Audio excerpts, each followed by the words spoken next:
Hey everyone, it's Dr. Ramani. Welcome back to this YouTube channel on narcissism. Let's talk about the concept of a cat and mouse, right?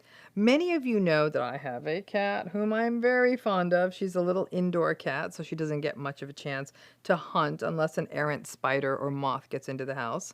But once a lizard got in, and it was actually kind of horrifying to witness her seemingly want to torture it. We managed to rescue the lizard and get it out of the house before she had a chance of even starting to finish the poor thing off. But I had to say, I wondered what it was in her nature. Frankly, I did get her because there were some mice in the house. That's why I got her. But I wonder what it was in her nature, and every cat's nature, to play cat and mouse. So I did some digging, and going on a leap of faith here that the stuff I was reading was true. But a cat sort of plays with its prey, not for entertainment or to torture it. Torture is a very intentional thing, right? And I don't think cats understand that. But to exhaust the prey so the prey can't harm them.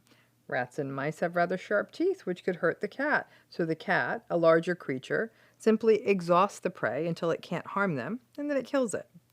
The exhaustion means that the mouse is no longer a threat, and when that's the case, then the cat goes in for the kill.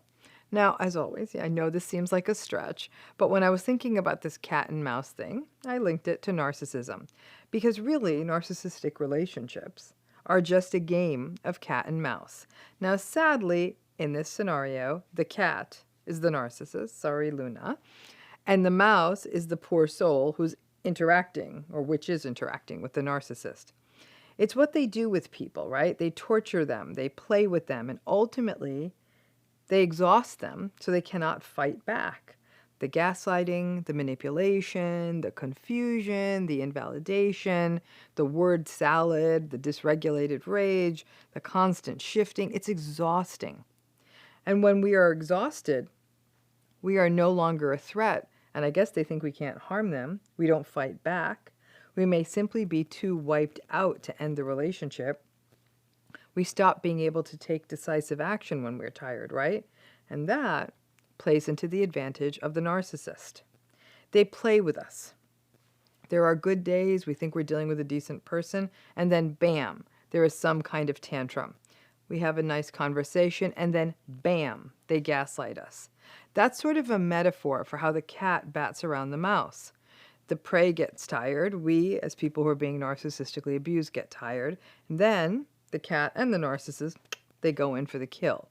They take advantage of the prey's exhaustion and wait till it can't harm them. So what is the metaphorical kill for the narcissist? Basically that they manipulate and gaslight us to the point that we cannot fight back. We capitulate, we give in, we don't argue. We become something and someone they can take for granted. This game of cat and mouse, by the way, is not unique to just romantic relationships with narcissists. It can happen in family relationships, definitely in the workplace, and with friends. They bat us around, they exhaust us, and then they may take advantage of us, or we just unseeingly give in. We no longer become a threat or a danger to them. Think of the number of times you have sat and listened to a narcissistic family go on the same tirade as always. It gets exhausting, and perhaps they're just breaking you down so they can, once again, take advantage of you. Now, with a real cat and a real mouse, let's face it, the mouse is kind of sunk. Cats are fast and nimble and made to hunt. Now, unless the mouse can book it and find a little tiny little crack and escape, it's toast. With narcissists and their prey, we aren't mice. We know, though, so there's no little crack for us, but we know that we don't have to play the narcissist game, and yet we still do it. The misery of narcissistic relationships is generated by the backing and forthing, by the engagement, and by treating these interactions as though they are happening with a normal human being who actually cares about us. Like those mice, we are often toast in these situations too, because we engage, and for us, disengaging and recognizing the narcissistic folks for what they are is the equivalent of finding that little crack in the wall to run into. Or, in another scenario that has saved more than a few mice, the cat gets distracted. That actually is how we saved the lizard. One of us distracted the cat and the other one got the lizard out of there.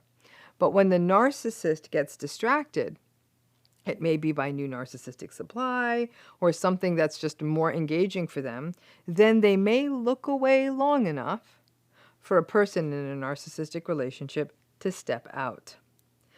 So the game of cat and mouse usually works out for the cat.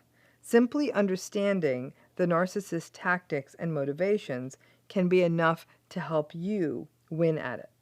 But also understanding that in the same way, the cat is able to destroy the prey by exhausting it, by making sure it's not dangerous anymore. It's crucial that we don't fall for their tricks and get exhausted.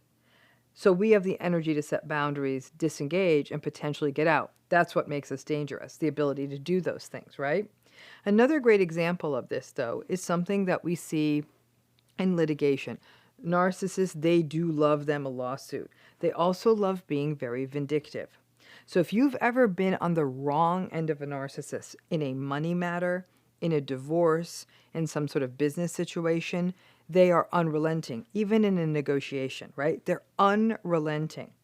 They will keep, again, batting the other person around, whether through litigation, whether burying them in legal documents, whether constantly changing the terms of a deal. And what that does is it leaves the other person, the mouse, as it were, exhausted. So often, narcissistic people will just use piles and piles of brutalizing litigation, the torture, the cat and mouse of it all, to break the other person down so they're no longer dangerous to them. And in this way, will often do things like force a settlement that the narcissist doesn't even deserve.